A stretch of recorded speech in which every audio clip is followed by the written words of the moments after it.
Азамат Молдосаков Оштогу тойканалардын биринде башкаруучу болуп эмгектенет. Бүгүн ал ресторанды той өткөрүүгө, конокторду кабыл алууга даярдап жатат. Анткени буга чейин өлкөдөгү эпид кырдаалга байланыштуу тойкана иштебей жабык турган. Өзүңүздөргө белгилүү болгондой 8 айга жакын биз иштебей турдук.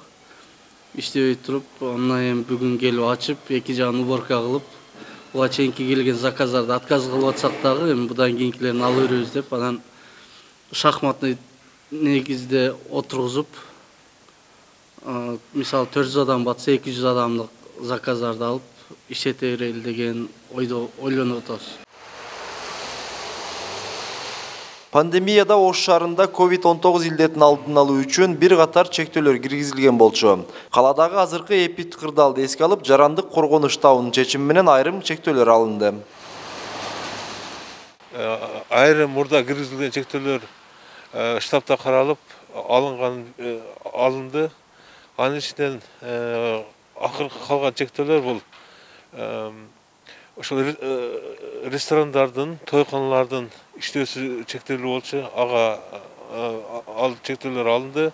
Андан сырткары кинотеатрлардын иштери, эс алуучу жайлардын, балдар ойноочу аянттардын жана айрым ошол чектөөлөр алынды. Аталган жайларга коюлган чектөөлөр алынып, иштөөсүнө уруксат берилгени менен талаптар өзгөртүүсүз калды. Алардын баарында санитардык нормалар сакталышы керек. Тейлөө кызматын көрсөткөн баардык мекемелер, объектлер, ишкер коомунда алар талапты толук сакташ керек. Ушу санитайзерлер коюлуш керек, бет капсыз кирүүгө болбойт. Мындан сырткары 1,5 метр аралыкты сакташ керек. Ушул жерде турган адамдар бет капты дагы бат-бат алмаштырып туруш керек ар бир 20 мүнөттө, жарым саатта.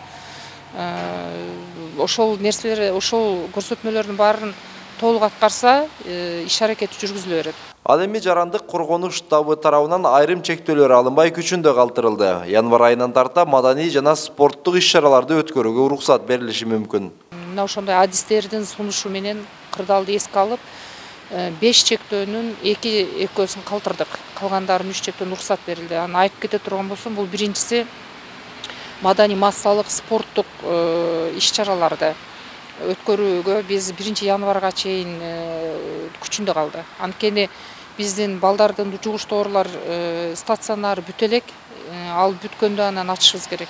Мүмкүн оору көбөйүп кеткен болсо, бизде орун туруш керек да. Ошондуктан калтырдык. Ошондой эле экинчиси 50 орунга чейин коомдук тамактануучу жайларга чектөө коюлган эле, 50 орунга гана уруксат берилет. Аны биз 150-200 орунга чейин деп чечтик. Андан көпкө болбойт, аны да аралыкты сактоо менен. Буга чейин штабтын чечими менен мектеп жана бала бакчалардын да иштөөсүнө уруксат берилген. Бирок атайын адистерден турган комиссиянын чечими менен санитардык талапка жооп берген гана билим берүүчү мекемелер иштеп жатат. Эрмек Муратбек уулу, Мунарбек Арзыбек уулу, Пирамида, Ош.